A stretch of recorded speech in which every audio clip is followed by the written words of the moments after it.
Ньютоны хөлтэй холбоотой бодлого бодолтой бүгдээр үргэлжлүүлээ. Ингээд 41-р бодлого үс унах нэрийн утсаар холбож этүүдийн машинаас зүүсэн 2 ачааны масс тус бүр 1.5 2.5 кг болно.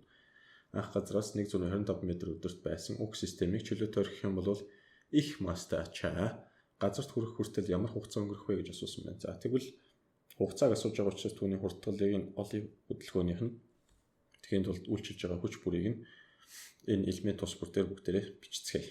Тэгвэл энэ доошоо mg-ээр үйлчилнэ, доошоо mg-ээр үйлчилнэ. Энэ дэшегээ t байх нь ойлгомжтой, энэ дэшегээ t байх нь ойлгомжтой. Энэний mg 1.5-ыг үржих нь 10 буюу 15 ньютон, нөгөөх нь 2.5-ыг үржих нь 10 буюу 25 ньютон байна. Доошоо а хурдтгалтай энэ харин дэшегээ а хурдтгалтай байна. Ингээд элемент тус бүр дээр системийн элемент тус бүр дээр хөдөлгөөний тэгшлэглийг бичих юм бол t-гээс хасах нь 15 тэнцүү 1.5a буюу энэ дээрээс t гэдэг бол 1.5a дээр нэмэх нь 15а. Энэ бол эхнийх нь. Энэ t бүгдээрээ хоёр дахь тэгшлэглүүр орлуулна t-ийн хооронд нь. Тэгэхээр нөгөө t нь бол 25-аас хасах нь t тэнцүү 2.5-ыг үржих нь a. За одоо энийг авчираад энд ингээд оруулчих. Цөмөрөө 25-аас хасах нь 1.5a хасах нь 15 тэнцүү 2.5a гэсэн үг. Энэ ингээд 10 болох нь байна. Энэ болохоор ийшээ гарч ирээд 1.5 4a гэдэг бол 2.5 м/сек квадрат хурдталтай явах нь байна. За 2.5 м/сек квадрат хурдталтай гэхээр ямар учиртай вэ гэхээр энд нэг 2.5 кг масстай би энэ замыг ингээд туулж байгаа. Ямар хурдталтай туулах вэ гэвэл шүү дээ, тий. Ийм хурдталтай туулна доошоо. А хурдталтай туулна. Тэр 2.5 гэдээ болчихлоо бүгдээрээ. Харин ямар замыг туулах вэ? Тэр хааш замыг нь хэвлээ 125 м гэдэг эндээс харж болно гэсэн үг. Окей, хугацааг олгож байгаа. Тэгэхээр хугацаатай нэг ийм тэгшлэл байдаг шүү дээ. Дельта x. За энэ дээр дельта x биш, энэ дээр хааш тэнцүү v0 тэ нэмэх нь 2.1a t-ийн квадрат. Энэ дээр анхных нь хурд нь 50 байдлаас чөлөөтэй орхисон гэж үзээд t болгочих. Энэ 125 м. Тэгээд 2.1 а сая олцсон 2.5. Тэгээд t-ийн квадрат. Энэ хоёр хурагдаад энэ 125 гарна. 125 нэг гарах нь. 1 секундын дараа газарт хүрнэ гэсэн үг. Окей, энийг 1 секундээр ингэж хийчихье. Бид нь их масстай ачаа газарт хүрэх агшинд бага масстай ачааны хурд ямар байх вэ гэж асуусан байна. За их масстай ачаа бол 1 секундын дараа газарт хүрсэн. Тэгэхээр 1 секундын дотор бага масстай ачаа эндээс энэ хүрсэн. Тэгээд тэр энэ хурдыг нь олооч гэж асуусан байна. Энэ хурдыг олооч. Анхандаа энэ бол v0 штрих тэнцүү тэг гэдэг хурдтай 50 байдлаас хөдөлсөн. Тэгээд энэ хоёрын хооронд 1 секунд явсан өшөө мэдгэж байгаа юм нь манай a байна. Тэр маань 2.5 м/сек квадрат. За эдгээрийг ашиглаад энэ v-г одоо олж чадна. Яаж болох вэ гэвэл тэнцүү v0 дээр нэмэх нь a-г болчих шүү дээ. Энэ бол ингээд тэг байгаа. A чинь өөрөө 2.5-ыг үржих 1 секунд v гэдэг бол энэ дээрээс 2.5 м/сек болох нэ. Энэ 2.5 байсан юм. м/сек. Уг туршилтыг саран дээр хийвэл их масстай ачааны унах хугацаа ямар байх вэ гэдгийг яг дөөр ойлгож хийгээд та бүхэн өөрсдөө олоорой. За бүгдээрээ 42 дугаар бодлогыг бодъё. 50 кг масстай ачаа эргэвчийн системээр дээш ийм хурдталтай хөдлөнө. Хөдлөх эргэвчийн масс 2 кг бөгөөд үл хөдлөх эргэвчийн массыг тооцоолгүй бага ачааг өргөх F хүчийг олоо гэж хэлсэн байна. F хүч нэг ингэж одоо ороод ирээд ингээд энд бэхлэгдсэн байна гэсэн үг. Тэгэхээр ингэж ороод ирээд энд F хүчээр үйлчлэнэ. Энэ маань ингэж ороод ирээд энд ч гэсэн бас F хүчээр үйлчилнэ гэсэн санааг илэрхийлнэ. Тэгвэл нэг ийм за хөдөлгөөнтэй эргэвч байна. Хөдөлгөөнтэй эргэвчээс доошоо нэг ийм ачаа байгаа. Тэр ачааг зуръя. Ингээд зурчих.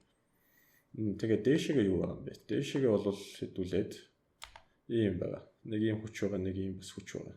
За тэр хүчийг Fg, энэ хүчийг Fg, энэ доошоо өөрийнхөө mg-гээр татна. Тэр маань 2 кг-ыг үржих нь 10 буюу 20 ньютон хүчээр бас татах нь байна. Энэ бас 50 кг.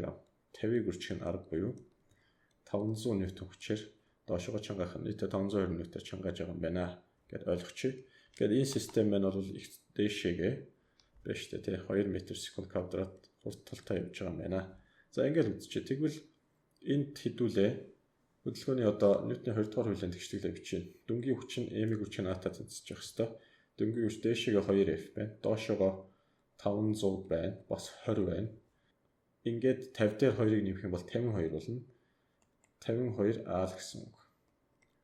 52-ыг үржих нь А чинь өөрөө 2. Энэ бол 104 ньютон болох нь байна. Ингээд 2F хасах нь 520 тэнцүү 104 2F 624 юм байна. F гэдэг бол 312 үү те 312 ньютон болж хариу гарах нэ. Дараагийнх нь гөлгөр ширээн дээрх ачааг түүний чангаах өөр ачаатай эргэвчин системээр хэрхэн холбосныг зурагт үзүүлсэн юм байна. Тэгээд энэ болохоор 1 кг юм байна. Энэ 6 кг юм байна. Ачаа тус бүрийн хурдтгалыг олооч гэсэн юм. За үйлчилж байгаа хүчнүүдийн шууд зураа авчиж хэлбэлээ. X доошоо M2G дээшээгээ T2 байх нь энэ бол ийшээ T2-оор татж байгаа. Энэ T1 энэ T1 байх нэ. За M1 master биеийн өнцгөөс авч үзэх юм бол тэр T1 чинь өөрөө хаашаа зурагдах вэ гэхээр мэдээж гадагшаа зурагдах нь ойлгомжтой. За энийг хэдүүлээ T1 гэж M1. За ямар хүч үйлчлэх вэ энэ дэр? Дээшээгээ N хүч үйлчлэн, доошоо M1 G үйлчлэн, ийшээгээ T1 үйлчилж байгаа юм байна. За нөгөөх нь дээр ямар хүч үйлчлэх вэ гэвэл энийг M2 гэж X доошоо ийм хүч үйлчлэн, дээшээгээ ийм хүч үйлчлэн. За энийг бол T2 гэсэн, энийг M2G гэсэн. Энийг шууд тооцоолж идөө. Энэ ингээд 60 ньютон гэсэн үг. Энэ ингээд доошоо А хурдталтай унах уугүй юу. За би нэг зүйлийг энд анхааруул. Энэ юу вэ гэхээр хэрвээ энэ А хурдталтай хөдөлж байгаа юм бол энэ А хуваах нь 2 хурдталтай хөдөлж идэг. Яагаад гэвэл утасныхаа уртаас шилтгаалж байгаа юм. Залуусаа. Утасныхаа уртаас шилтгаална. Тэгвэл энэ бол А хуваах нь 2, энэ нөхөр маань А хурдталтай хөдлөх нэ гэсэн санааг энд дээрээ харж болно. Нэгийг үржих нь 10 гэдэг чинь 10 ньютон гарна тий. За эхний тэгштгэл, хамгийн эхний тэгштгэл юу байж болох вэ гэхээр хөдлөх эргэвчин дээрээс бүгдээрээ бичиж болно. Ийшээгээ T2 хүч үйлчилж байгаа. Ийшээ T1, ийшээгээ T1 хүч үйлчилж байгаа. Тэгвэл энэ бол ингээ T1, энэ бас ингээ T1, энэ маань бол T2 юм чинь. Энэ дээрээс T2 гэдэг нь 2T1-тэй тэнцэх нэ. Эхний тэгштгэл. Хоёрдугаар тэгштгэлийг бүгдээрээ бичиж эндээс харж агаад T1 гэдэг нь M1-ийг үржих нь А байх нь M1 1 кг учраас энэ шууд А-та тэнцэх нь байна. Энэ тэгштгэл, энэ хоёр тэгштгэл. 3 дахь тэгштгэл. 3 дахь тэгштгэлийг энэ бие дээрээс бичиж хэдүүлээ. 60-аас хасах нь T тэнцүү M2-ыг үржих нь А хуваах нь 2. M2 чинь одоо 6 байгаа. 6-аг үржих нь А хуваах нь 2. Энэ дээрээс ингээ 3А гэдэг ингээ бичиж да. Окей. За одоо ийм юм хийвэл яаж юм. Энэ 60-аас хасах нь энэ T2 шүү guys. T2 2-ыг үржих нь T1, T1 чинь А-та тэнцүү байгаа учраас 2 А-та тэнцэнэ. Ингээд энэ T2-ыг хэдүүлээ энэ 3 дахь тэгшгэлд оруулчих. 60-аас хасах нь T2-ийн өмнө энэ удаад 2А тэнцүү 3А болох нь 60 тэнцүү 5А буюу А гэдэг бол энэ дээрээс 12 м/сек квадрат гарах нэ. За энийг болчлоо. Хэрвээ энэ 12 м/сек квадрат юм болвол энэ нөхөр түүний тал буюу 6 м/сек квадрат хурдталтай хөдлөх нь байна. Т-нүүдийг нь олъё. Энэ бол А-та тэнцэх нь байна. Энэ бол 12 ньютон гэсэн үг. Т2 2А буюу 24 ньютон гэсэн үг байх нэ. За 44 дахь бодлогыг бодъё бүгдээрээ. Хэвтэй арцгар гадаргуу дээр 2 кг мастай тайрцаг ийм хүчээр тарцсан байна. Тайрц ба гадаргуун хооронд хүрэлтийн коэффициент. За энэ удаад үрэлт маань ороод ирлээ. Тийм учраас бид нар одоо нөгөө босоодоор байгаа нормал хүчийг тооцоон дотор оруулж ирэх шаардлагатай болж чинь тайрцсан хурдтгалыг олоо гэсэн юм. За ямар хүч үйлчилж байгаа вэ? Зуръя. Энэ ингээд тайрц байна. Ийшээгээ 50, ийшээгээ N, ийшээгээ MG, ийшээгээ F үр, ийшээгээ хурдтгал ингээд урчих болж байна. Ийшээгээ ингээд хурдтгал. Энэ ингээд 50 ньютон. За энэ доошоо MG буюу 20 ньютон үйлчилж байгаа гэж шууд биччихье. Энэ N, энэ харин F үр байна. Окей. За энэ 2 кг юм байна. Хамгийн түрүүнд бүгдээрээ N-ийг олъё. N тэнцүү. Босоо тэнхлэг дээр хүчний одоо тэнцвэрийг бичнэ гэсэн үг. N байна. Хасах нь 20 байна. Тэнцүү. Босоо тэнхлэг дээр дээшээчгүй доошоочгүй хөдлөхгүй байгаа учраас тэг MA байх хэрэгтэй. Уг нь бол. Тэгээд N бол ингээд 20 ньютон гэдэг нь эндээс харагдчихэв. Тэгэхээр энэ хоёр хүчнийг нэгээ устгаж гинэ гэдээ ойлгочиход буруудахгүй. Харин хэвтэй тэнхлэг дээр яг хэвтэй тэнхлэг дээр хэвтэй гэж аль тэнхлэг хэлээд байгаа. Энийг хэлээд байгаа. Хэвтэй дээр F-с хасах нь F үр тэнцүү 2-ыг үржих нь А байна. F үрийг олё 3-д нь. Үрэлтийн хүчийг яаж олдгийг? Үрэлтийн хүчийг μю үржих нь n гэж олдчих. Мюгийг нөхцөн биш 0.5. Үржих нь n-ийг 20 гэж болсон. Сая ингээд 10 ньютон гарах нэ. Окей. За тэгвэл хамгийн сүүлд нь ингүүл яаж юм? 2 дугаар тэгштэглээ дахиад бичиж. F 50, F үрэлт нь 10 гэд гараад ирлээ. 2-ыг үржих нь A. 50-аас 10-ыг хас 40, 40-ыг 2 тугаа 20. Уртгалтай хөдлөх нь байна. Дараагийн бодлого. 30 ньютон хүчээр татсан 5 кг масстай ачаа тогтмол хурдтай хөдлөнө. Энэ чухал айгүй зүйл явж байна. Тогтмол хурдтай хөдлөнө. Тэгэхээр түүнийг 30 ньютоныг ийш нь чангааж байгаа, эсрэг талруу чангааж байгаа хүч нь бас л 30 ньютон байх нь. Үрэлтийн хүч тэр маань. Өшөө ямар хүчнүүд үйлчлэх вэ гэвэл дээшгээ n доошоо mg гэдэг нь удахгүй хэдүүлээ ашиглах байх гэж бодож шууд биччихье. mg 5 кг доошоо 50 ньютон татчих юм байна. Нэгдүгээр тэгштгэл n тэнцүү 50 гэдгийг ингээд харчи. Хоёрдугаар тэгштгэл үрэлтийн хүч нь μ үржих нь n байдаг бөгөөд энэ нь 30 ньютон байх нэ гэдэг ингээд олчлоо. Ачаа ба гадаргуу хооронд гулсгүй үрэлтийн коэффициентийг олоо угаасаа тэрийг ол гэж юм. Энэ μ-г олооч гэсэн байна. Энэ хэд вэ гэсэн байна. Окей. За μ гэдэг бол 30-ыг хуваах нь n. n-ийг бид нар олчихсон. Тэр нь 50 байсан. Ингээд 5-ны 3 буюу 0.6 болж хариу гарах нэ. За 46-г бодъё цөмөрөө. За 46 дээр 5 кг масстай ачааг хэвтэй чиг 45 градус өнцгөр татж байгаа юм байна. Ийм хүчээр татсан. Ачаа ба гадаргуу орд хүрэлтийг хүчээр энэ бол хурдгалыг олоо гэсэн байна. За энийг ачаагаа ингээд тусдан зурчих.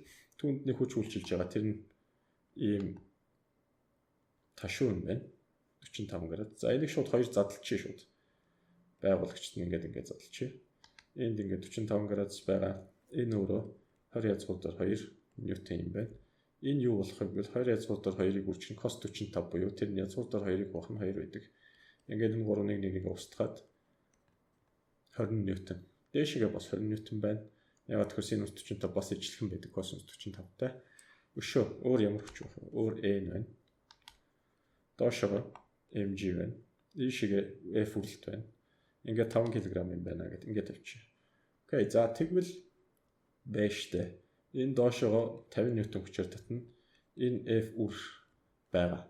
Хамгийн түрүүнд үрэлтийнхаа тэгштэглийг бичье. Үрэлтийн тэгштгэл бол μ үржих нь n байдаг. Хоёрт нь n-ийг олъё. N-ийг олохын тулд n гэдэг тэр хүч чинь өөрөө нормал хүч чинь босоо тэнхлэгтэр байгаа учраас босоо тэнхлэгийнхаа хүчнүүдийн хооронд нь тэнцвүүл нь яагаад гэвэл босоо тэнхлэгтэр хөдөлгөөн байхгүй. Тэнцвүүлнэ гэдэг нь тэгтээ тэнцвүүлнэ гэсэн үг. За энэ өнцгөөс хараад бичье. n дээшгээ байна. 20 дээшгээ явж байна. Доошоо 50 байна. Тийм учраас хасах тэнцүү хөдөлгөөнгүй учраас тэг шүү.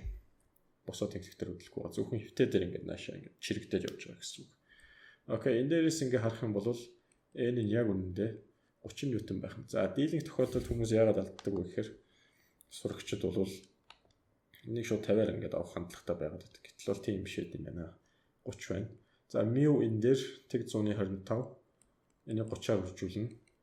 Ингээд үржүүлэх юм бол 2.5 3 7.5 ньютон үрэлтийн хүч эсрэг тал руу чангааж байгаа юм байна гэж ойлгочих. Ингээд одоо бүгдээрээ хурдтгалыг нь олъё. Тэхийн тулд x тэнхлэг дээр буюу хэвтэй тэнхлэг дээр тэгштгэл бичнэ.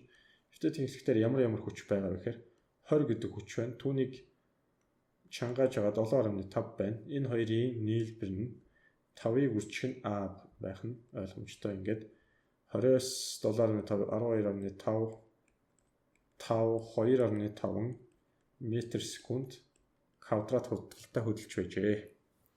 47-г бодъё цөмөрөө. 47 8 кг масстай ачаанд босоо чигт ийм өнцгөр 50 ньютон хүч үйлчилсэн ачаа ба гадаргуу хооронд хүрэлтийн коэффициент. Энэ бол хурдтгалыг олоо гэсэн байна. За дахиад ачаагаа ингээд тусдан авч байгаа зурчих. Окей. За түүнд ямар хүч үйлчлэх вэ гэхээр дээшээ n хүч үйлчлэн доошоо mg үйлчлэн ачаа баруун гар тийшээ хөдлөн a хурдталтай гэдэг ингээд зурчих. Тэгэнгүүт ийшээ f үр бий болж эхэлнэ. Энд байгаа энэ ташуу хүчийг хоёр байгуулагчтан задлж байна. Нэг юм байгуулагч байна. Бас нэг юм байгуулагч байна. Яагаад тэгэхээр баруун доошоо үйлчилж байгаа учраас баруун гар тийшээ үйлчилсэн, доошоо үйлчилсэн нэг хүч зурагдах нэ. Энэ юу болох вэ гэвэл энэ 50-ыг үржих нь cos 37 болно налсан. Энэ хүчин 50-ыг үржих нь sin 37 градус болно. Энэ бол N болно, энэ A болно. Энэ доошогоо mg тэрийг шууд бичиж байна. 80 ньютон юм байна. F үрэлт байна. Байна гэсэн үг. За хамгийн ихний тэгштгэл F үрийг бичье. F үр бол μ үржих нь N байна. Хоёрт нь N-ийг олоод F үрийг олоо хэдүүлээ. N дэшегээ доошогоо хасах 50 cos 37. Cos 37 чинь 0.8 50-аар үржүүлэхээр 40 ньютон гэсэн. 40. Тэгээд хасах дахиад 80 тэнцүү тэг ягаад тэгтэй тэнцүүлж байгаа босоо тэглэхтэр хөдөлгөөнгөө байгаа учраас. Дэшечгүй доошочгүй 180 120 ньютон хүч байх нь 120 ньютон. Тэгвэл энд орлуулчих 120-ыг үржих нь тэг 100-ны 15. За утсаа ашиглаад үлээ. 120-ыг үржих нь 18 гарч байгаа юм байна. 18 ньютон хүчээр үйлчилсэн байна. За энэ бол ингээ 18-аар ингээ чангаагаад байгаа гэсэн үг. А гэтэл яг энийг хөдлөж байгаа, энийг баруун гар тийшээ хөдлөж байгаа x тэнхлэг дээрхний хүч нь 50 синус 37 буюу sin 37 0.0 30 ньютон гэсэн үг. За тэгвэл 3-т нь бичиж бүгдээрээ 30 ньютон хасах нь үрэлт 18 ньютон тэнцүү түүний масс 8 кг үржих нь хурдтгал ингээд болчихно гэсэн үг. Ингээд 30-аас 18-ыг хасахаар 12 хуваах нь 8 болох нь 4. За тэгвэл ингээд 4 хуваахаар 3 2 1.5 м/сек квадрат болох нь.